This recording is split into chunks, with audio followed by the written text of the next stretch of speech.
Welcome to a Face Project podcast. Face Project podcast.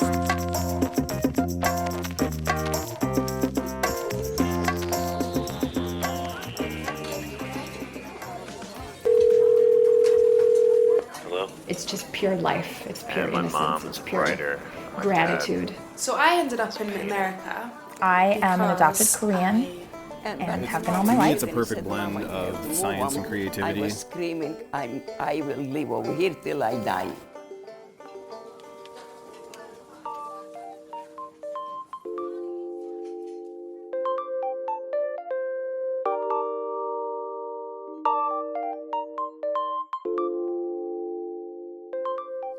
Hi everyone, my name is Natalie Jennings, and this is a Face Project podcast, stories told by volunteers from around the world that broaden our understanding of the human experience. This is episode number 6. Thanks for tuning in, everyone. As I listened back to some of these takes, I can't help but giggle at myself and my ridiculous sounding voice. I have a little touch of spring allergies and I'm getting over a cold, so I'm probably going to not talk as much as I normally do this podcast. I would like, however, to introduce today's story about a Minnesota-based children's book artist. As part of our introduction segment this week, we decided to ask a variety of people which book they liked best from childhood. This also got me thinking a little bit, and I keep coming up with the same one, probably not surprising to people who know me very well, but my favorite book as a kiddo was The Giving Tree. I'm not sure why I liked it so much. There was something so simple and captivating about the drawings. I'm sure you know what I'm talking about if you're familiar with The Giving Tree. If you aren't, I highly recommend taking a peek. As far as other people's thoughts on their favorite books from childhood, here's what they had to say.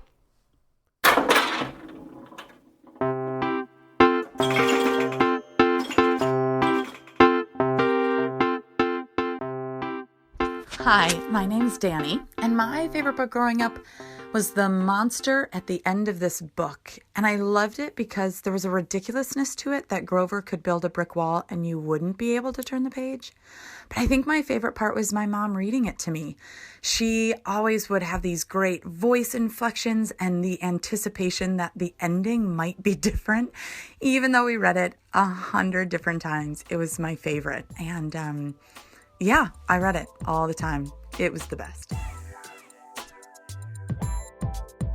Probably The Big Friendly Giant, and a lot of other Roald Dahl books. I don't know, there's something very magical about his books, and I have such vivid memories of like the world that I created based on his very minimalist drawings in his books. I loved the book Ferdinand the Bull.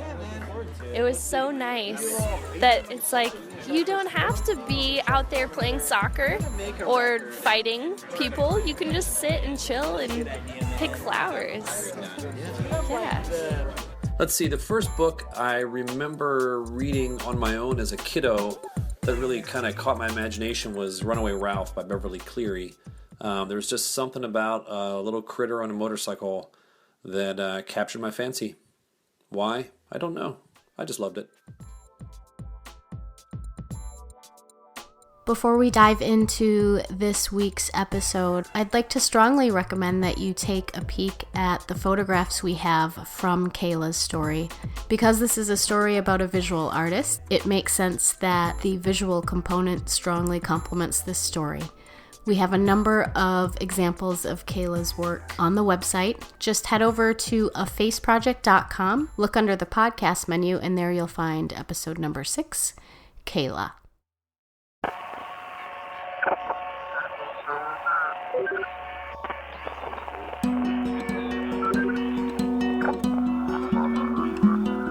My name is Kayla Skog. I'm here today to talk about my art and illustrations.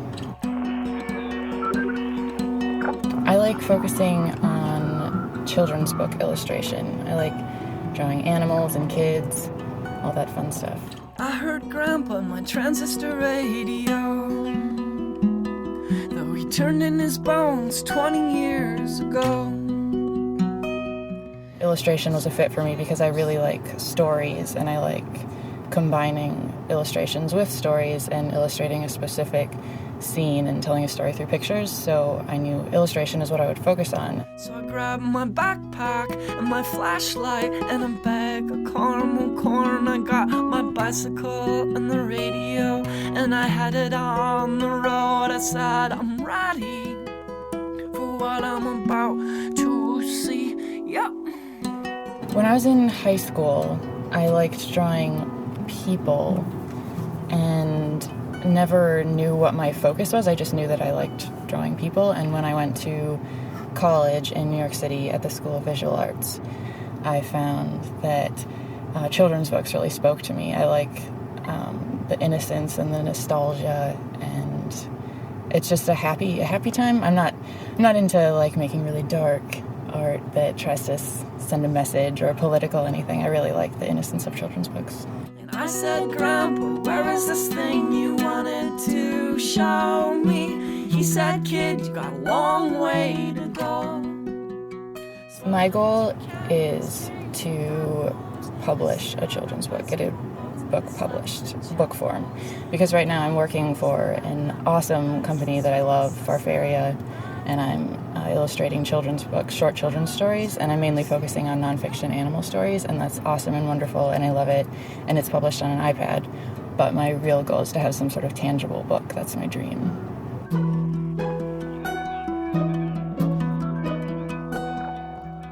And Farfaria is like my dream job right now, because when I was in elementary school and we had to do class projects and book reports and presentations on animals, like I would choose an animal, research it, and do a little story on them with illustrations and do like sort of a book report. And that's exactly what I do now. They give me an animal, or I choose an animal, I research it, I write a story about it, and then I illustrate it.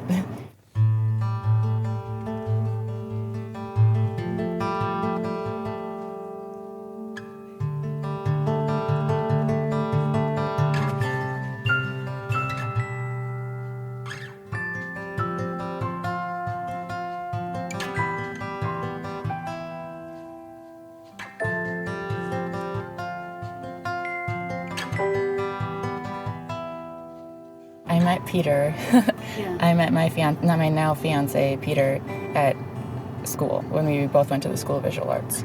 And he was studying illustration as well, and we just sort of really clicked, and it's great to have someone who truly understands me and my passions and goals in life, and we really share that. So it's nice to bounce ideas off of each other.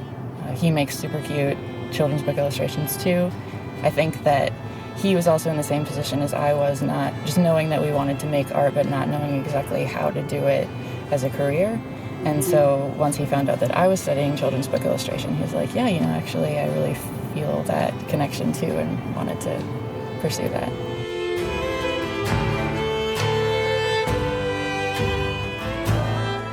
I would say he is more carefree and whimsical than I am. I like more cutesy, realistic things, and he's definitely willing to go crazy and get a little weird.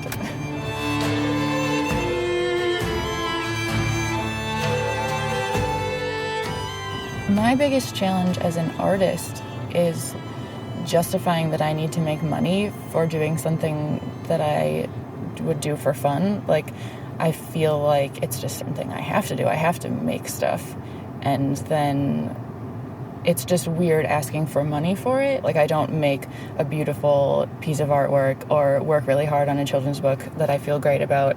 I'm not doing it for the money. I'm doing it because I love it and I want to share it with people.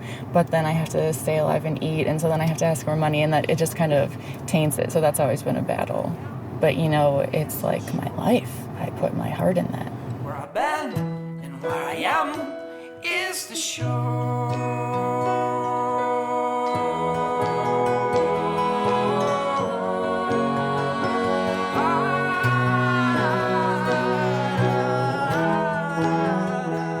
My advice to aspiring artists would be take pleasure in the small achievements.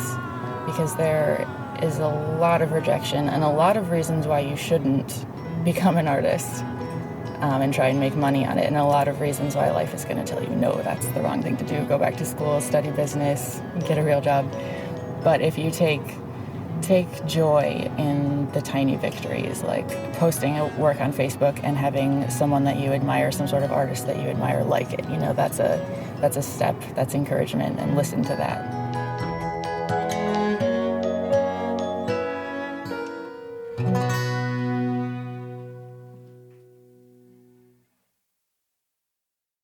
Thanks for listening, everyone. Once again, if you haven't had a chance, please head on over to afaceproject.com. There you can see photographs of Kayla and Peter's drawings, as well as photographs of Kayla herself. So head on over to the website. You definitely don't want to miss checking out Kayla's amazing work. This episode was recorded and produced by myself, Natalie Jennings, and Daniel Zamzow. Photography by Natalie Jennings, web layout and design by Aaron Woods. The music you heard during this story is by Cloud Cult. I'd also like to encourage anybody that is interested in sharing their story to please submit your pitch via our website submission form. Just head over to afaceproject.com and look under our About menu. There you'll find our Share Your Story button and all of the information that you'll need in order to submit your story. Stories come in all shapes and sizes. We often hear people say that they think maybe their story isn't interesting or that they don't have anything to share, but I think everybody has something to share, and we really want to hear from you. Right now, our main open call theme is about parenting. Whether you're a parent or want to become a parent, or have had struggles as a parent, triumphs as a parent, anything related to parenthood, or being a parent and losing a child, anything under the theme of parenthood, we're looking for stories. So please consider heading on over and submitting yours. We'd love to hear from you. Finally, if you've been listening a while and enjoying the podcast, we'd greatly appreciate a review on iTunes. Reviews not only help new listeners learn a little bit more about our podcast, but they also help attract new listeners by boosting our rankings. So any sort of nudge you could give us is greatly appreciated. Thanks very much, and we'll be back in a couple of weeks with another story.